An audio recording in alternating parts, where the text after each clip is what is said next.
Hello everyone, welcome back to the cave for part 2 of the HTPC build. The power supply I wanted to use came on sale, so I grabbed it and it has arrived. Let's check it out and install it, shall we?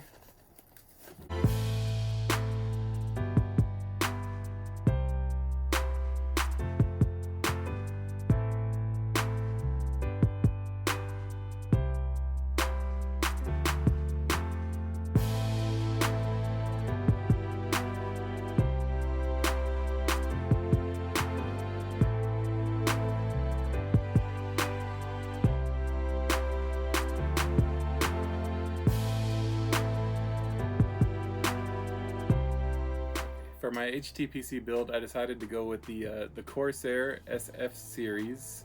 It's the SF450, 450 watt SFX power supply. I chose this model because it has a 92mm fan, so it's really quiet. And it also has the 0 RPM fan mode for near silent operation when it's not under heavy load. So that's very important for this build because this will reside in my living room. So silence is golden. When doing a build with an ITX case, it's always important to choose a modular power supply, because usually room is limited for cable management. Now I will hand it to Pantex for the Evolve Shift case. They did provide a fair amount of space for cable management, but it's still a good idea to have a little bit of extra breathing room, and modular power supplies are great because for whatever power connector you're not going to need, you just simply don't plug it in. And so it's one less thing that you have to tie up and get out of the way. So I always try to use them in all my builds, but it's especially important when dealing with an ITX case like this. Alright, yeah, there she is.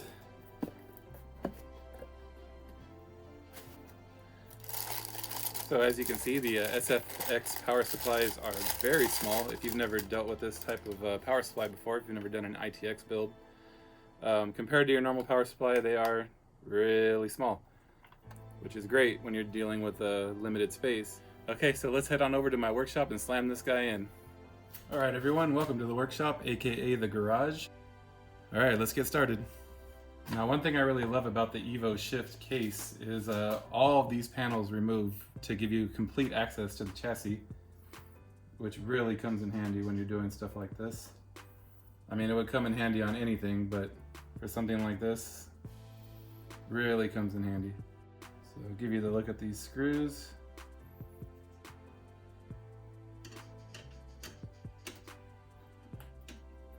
So these are thumb screws, but from the factory they were put on pretty tight. So I'm using a screwdriver to unscrew them, and they are I forget the name. They're the type of screws that hold in place, so you don't have to worry about losing one during your build, which is also very handy.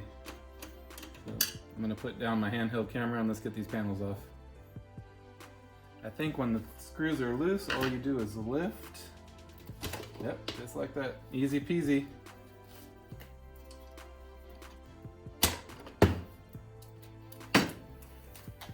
Has similar thumb screws in the front and the back. Oh, this one was already loose. And so was that one. Interesting. I guess they figure that you're gonna have to take this off when you do the... Oh, these ones are not loose. So the front ones were loose, the back ones are not. Sorry, I'm trying not to get in the shot, but two at the front, two at the rear.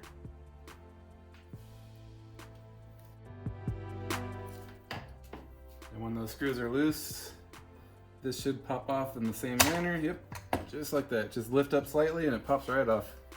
Very easy. And now that we have the front off, you can see this area that Pantex reserves for cable management, which is really nice.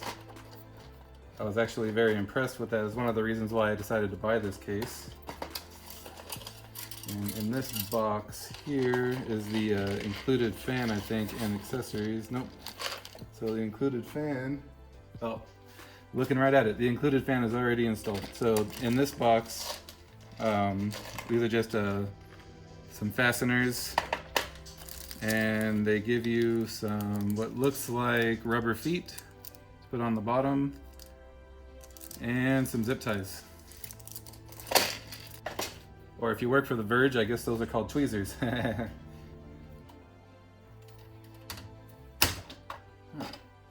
Okay, so I was doing it wrong on removing the back panel, so I went ahead and did it.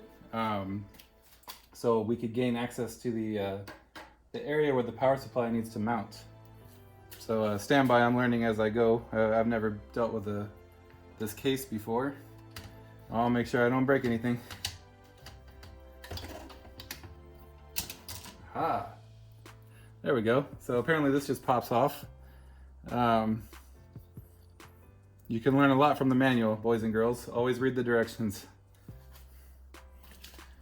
Okay, so after reading the manual, I've got it figured out now. So like other people dealing with this case have mentioned, when you're dealing with a case like this, you kind of have to forget everything you know about building a PC and rely on reading the manual. So that's the important word of the day. Read the manual. So let's get going now that I think I've got this figured out. Let me find my hardware for my power supply and an appropriate screwdriver.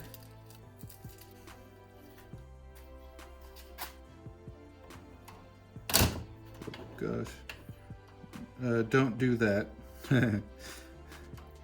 So one thing I'm noticing is out of the box, it looks like the cables for the USB header are in the way. So let's go ahead and get those out of the way by just shifting them to the outside of the case. There we go.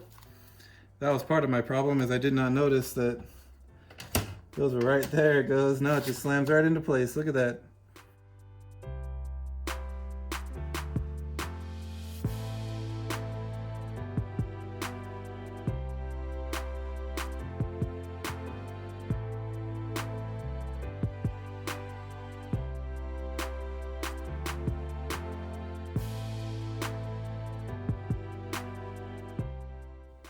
Now, it's important on this case to have a magnetic screwdriver, because there are some screws that are in some tight places and you won't be able to get your fingers in there to hold it. So it comes in handy to have a magnetic screwdriver for cases like that. Like this one, for instance. Woo, it's a tight fit. Oh, and there it goes. So much for my magnet. It failed me. My screwdrivers are a little old. The magnet's probably not as strong as it used to be, as we saw there. Let's give that another try. Let's see if I can kind of hold it as long as possible before. There we go. There we go. So you might want to either remagnetize your screwdrivers. If you don't know how to do that, go ahead and Google it. Or make sure you have a screwdriver that's still got a nice strong magnet on the end. It will come in handy. Now with this case, as you can see, the way the power supply faces, it's at the bottom of the case. So Pantex includes a cable on the inside, so you can just route it like so. And then I'm not going to worry about it now, but when it comes time to put everything back together, you want to make sure that you just flick this little switch to on. I'll leave it off right now. But when the time comes, just make sure you flip that to on. So now that that's installed, let's put the bottom back on, actually. All right, now that I have the bottom back on, let's go ahead and get our cables. Now we'll get to the part that I love about modular power supplies, if you've never had one before. As you can see, there are no cables coming out of this power supply. You only plug in the ones that you need, which it makes things very clean and tidy. Now I already know for the motherboard I'm going to need this cable. It's pretty standard stuff. We'll go ahead and throw this one in.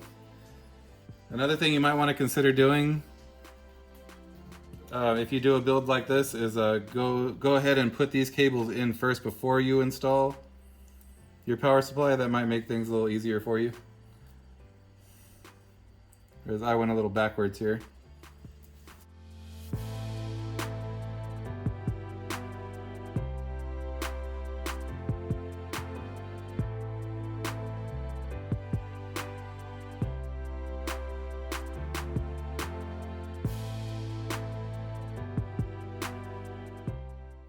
All right, plenty of room.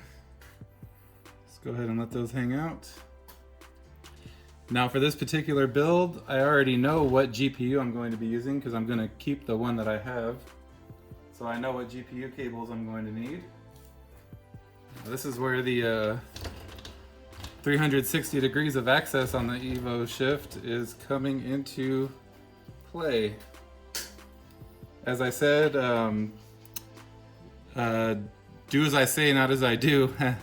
If you do a build like this, you might want to put these cables in prior to installing the power supply. It might save you some heartache.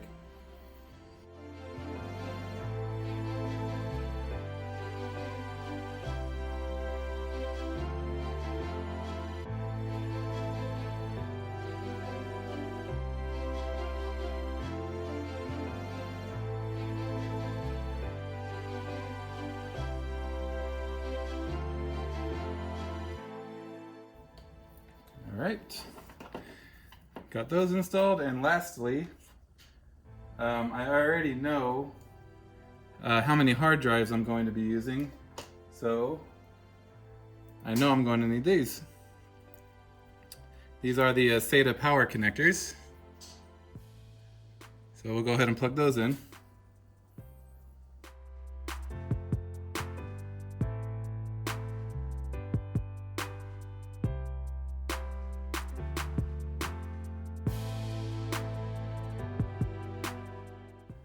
There, we'll just let those hang out, and that's that. So since we have a ton more to do on this build, I'm gonna go ahead and leave the panels off. I'm just gonna put them in a safe place. They are tempered glass, and I do have children, but I'm gonna leave them off. And when more parts come in, we'll film more of this series.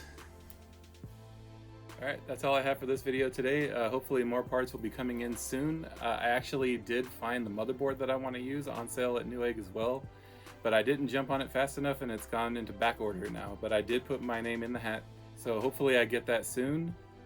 And after that, then comes the really expensive stuff, the RAM and the CPU, so that might take a little longer for me to get. As I said in the first part of this series, as the parts come in, I will film more videos in this series, and eventually we'll get this thing built, and I will also show you how to install and configure Plex, because that's always fun. So if you enjoyed this video, please hit the like it and please subscribe to my channel so you can see the rest of this series as well as other products that I review. If you enjoy listening to podcasts, please check out the League of Sedentary Gentlemen. You can find us on Spotify, Google Play Music, Apple, of course, or you can go directly to our website, mancave562.org. I hope you have a nice day, and like always, thank you for watching.